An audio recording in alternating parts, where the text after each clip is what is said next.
Hello friend, मैं अनूप आप सभी का स्वागत करता हूं हमारे यूट्यूब चैनल प्रोग्रामर प्लेटफॉर्म पर। सो फ्रेंड, आप कैसे? आई होप बहुत अच्छे होंगे और अच्छे से पढ़ाई कर रहे होंगे।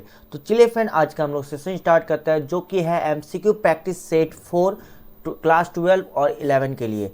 तो आई होप फ्रेंड आप इसमें पार्ट 1, पार्ट 2, पार्ट 3 देख चुके होंगे, और जो नहीं देखे हैं, जो नए चैनल इस चैनल में नए हैं, वो ज़रूर इस चैनल को सब्सक्राइब कर ले, क्योंकि आपको बहुत ही ज़्यादा बेनिफिट मिलने वाला है। तो चलिए हम आगे बढ़ते हैं, और आज का जो सेट हम लाए हैं वो आपका 2022 का सेट है। आज का जो सेट है वो आपका 2022 में आया हुआ सेट है, ठीक है।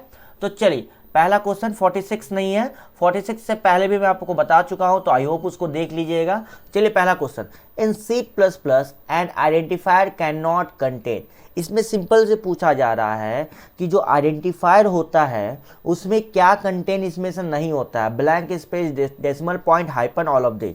देखो, आइडेंटिफायर का नियम अगर आप जाओगे ना, तो उसमें बोला जाता है it can not contain white space. That means इसमें ब्लैंक स्पेस नहीं ले सकता है, मतलब ये तो नहीं लेगा, ठीक है। इसमें कोई भी पंचुएटर का यूज आप नहीं कर सकते हो, कोई भी पंचुएटर का यूज नहीं कर सकते हो सिवाय अंडरस्कोर के। पंचुएटर क्या होता है? जितने भी कीबोर्ड में सिंबल होते हैं ना, वो चीज़, सिवाय अंडरस्कोर छोड़ के। तो डेसिमल पॉइंट भी आपका नहीं होगा, हाइपन भी नहीं होगा, मतलब इसमें ऑल ऑफ दिस, इसमें आपका तीनों चीज कंटेंट नहीं करेगा, ठीक है। तीनों चीज आपका कंटेंट नहीं करेगा। तो जो ऑप्शन डी बोल रहा है वो सही है, बाकी लोग गलत है। आगे बढ़ते हैं। 47 number, in C++ every statement and with. बोला जा रहा है कि हर स्टेटमेंट को एंड कैसे किया जाता है, या फिर बोल सकता है टर्मिनेट कैसे होता है, ठीक है। तो याद रखिएगा, जैसे हम लोग इंग्लिश में लिखते हैं आई एम अ बॉय, तो इसमें फुल स्टॉप लगाते हैं। राम आम खाता है, ऐसे जब लिखते हैं तो इसमें हम लोग पूर्ण विराम लगाते हैं। तो जब हम लोग जब हम लोग कोडिंग लिखेंगे, जैसे हम लिखेंगे C++ में सी आउट एंटर अ नंबर, तो हम लोग यहाँ पे सेमी कॉलन लगाएंगे। तो याद रखिएगा, हर स्टेटमेंट सेमी कॉलन से यहाँ पे क्लोज होगा, ठीक है। तो जो भी ऑप्शन बी बोल रहे हैं वो सही है, बाकी लोग गलत हैं, तो आप लोग सुधार लीजिएगा। चलिए नेक्स्ट क्वेश्चन में 48 नंबर, the smallest individual unit of program is called. Simple से पूछा जा रहा है कि प्रोग्राम का सबसे छोटा यूनिट किसको कहते हैं। तो ये सबसे बच्चा वाला क्वेश्चन हो गया, टोकन्स, ठीक है। कीवर्ड्स ऑपरेटर टोकन्स का टाइप है, याद रखिएगा। ये सब क्या है? टोकन्स का टाइप। क्लियर है? ओके, तो आगे बढ़ते हैं। चलिए 49 क्वेश्चन में आगे बढ़ते हैं। String terminator character is. देखो, इसमें पूछा गया स्ट्रिंग को टर्मिनेट करेगा ये कौन सा कैरेक्टर से। तो याद रखना, ये जो बैकस्लैश ओ है ये मेरा सही आंसर है। याद रखना, बैकस्लैश ओ को नल वैल्यू भी कहा जाता है। क्या कहा जाता है? Null value. ये बैकस्लैश टी है ना, इसका यूज हॉरिजॉन्टल टैब के लिए करते हैं। किसके लिए करते हैं? हॉरिजॉन्टल टैब के लिए करते हैं, ठीक है। ये जो बैकस्लैश ए है ना, इसका यूज हम लोग न्यू लाइन के लिए करते हैं। किसके लिए यूज करते हैं? न्यू लाइन के लिए। तो जो ऑप्शन बी बोल रहे हैं वो सही है, बाकी लोग गलत हैं, तो आप लोग सुधार लीजिएगा। आई होप आपको अच्छे समझ में आ रहा है। अगर अच्छे समझ में आ रहा है, जो इस चैनल में नए हैं वो जरूर इस चैनल से जुड़ जाइए, और आप लोग जरूर शेयर और लाइक जरूर करें, ठीक है। आगे बढ़ते हैं। 50 number, C++ programs are converted into machine language with the help of. Simple सी बात है, यहाँ बोला जा रहा है मिडिल लेवल लैंग्वेज टू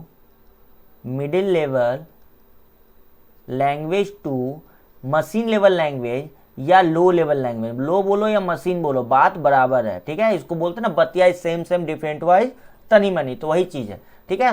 तो यहाँ डिफरेंट भी कुछ नहीं है। तो इसका जो भी आंसर ऑप्शन ए बोल रहे हैं, कंपाइलर। मिडिल से लो जो कन्वर्ट करता है उसको कंपाइलर कहते हैं, ठीक है। तो जो ऑप्शन ए बोल रहे हैं वो सही है, बाकी लोग गलत है। याद रखना, सी और C++ में कंपाइलर यूज होता है, तो अगर सी का भी पूछा जाए तो वहां पे कंपाइलर ही होगा। चलो 51 question, the logical operator are.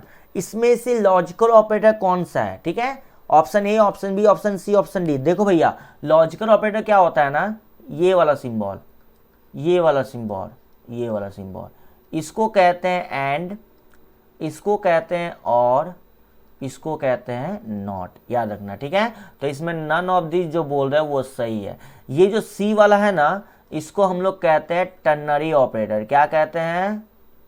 Ternary operator. देखो आज जो क्वेश्चन में लाया हूं ना, वो मैं ही बता देता हूँ, 2022 में आपका आया हुआ सेट है, वो क्वेश्चन लाया हो। तो इसमें कोई मेरा क्वेश्चन बना हुआ नहीं है, जैसा क्वेश्चन आया है वैसा बता रहा हूँ, ठीक है।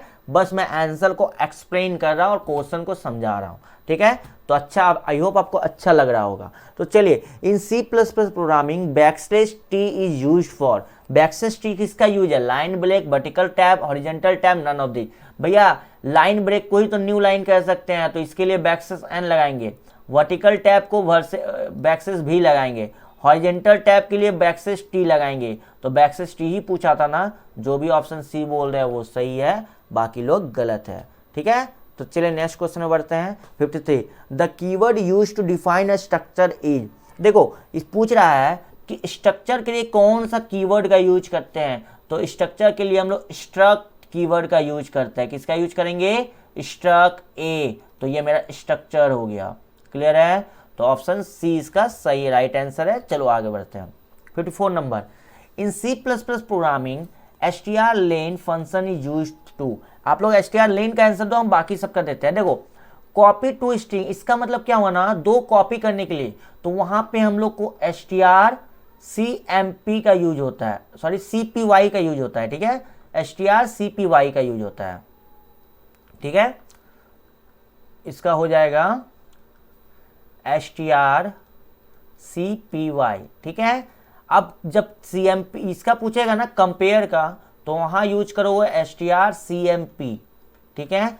कॉनकैटिनेट का पूछेगा ना तो strcat, ठीक है। और जब लेन का पूछेगा ना, वो लेंथ को काउंट करता है। तो याद रखना, देखो आपका एक क्वेश्चन यहाँ पे आया था, मैं आपको यहाँ पे 3 क्वेश्चन बता दिया, तो आपको अच्छा लगा होगा। चलिए हम नेक्स्ट क्वेश्चन में बढ़ते हैं। 55 नंबर, the order of evolution of flowing expression. याद करो, मैं इसको पहले ही बताया हूँ, ठीक है।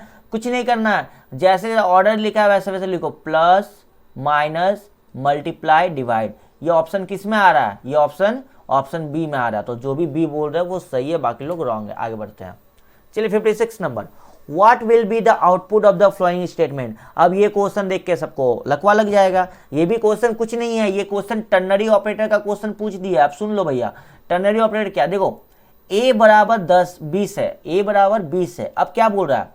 20 is greater than equal to 20। अगर 20 बड़ा हो 20 से या फिर बराबर हो, ठीक है, तो वो 25 शो करेगा। इसका मतलब ट्रू स्टेटमेंट, इसका मतलब फॉल्स स्टेटमेंट, ठीक है। अगर ये चीज सही नहीं होता है तो 50 शो करेगा। अब ध्यान दो, क्या a 20 है, ठीक है, क्या 20 आपस में बराबर है? तो है तो ट्रू वैल्यू है तो वो 25 शो करेगा। अगर फॉल्स वैल्यू होता तो 50 शो करता। तो ये जो आंसर बी बोल रहे हैं वो सही है, बाकी लोग गलत है। इस टाइप का क्वेश्चन आपका 2022 में आया हुआ है, तो इसको नेग्लेक्ट नहीं कर सकते हैं आप लोग, तो आपको हार्ड मिला है। क्यों? क्योंकि आपका ऑब्जेक्टिव में भी बहुत सारा इफेक्ट इस बार होने वाला है। चलो आगे बढ़ते हैं। 57 नंबर, in C++ cin and cout are the predefined stream, it is called function. देखो आंसर पहले ही आ गया, कोई बात नहीं, आप लोग याद रखना फंक्शन। ऑपरेटर सुनो, ऑपरेटर क्या होता है? जैसे प्लस माइनस डिवाइड, ये सब ऑपरेटर होगा, ये सब ऑपरेटर होगा, लॉजिकल ऑपरेटर, टर्नरी ऑपरेटर, सब ऑपरेटर के अंदर आता है। डेटा टाइप क्या हो जाएगा? Types of data is called data type. जैसे इंट हो गया, फ्लोट हो गया, ठीक है, लॉन्ग इंट हो गया, कैर हो गया, ये सब जो भी है आपका डेटा टाइप है। ओके, तो चलो आगे बढ़ते हैं। Which of the following is are the features of oops. Oops का फीचर्स क्या है? पहले उप्स का फुल फॉर्म हो जाए भैया, ऑब्जेक्ट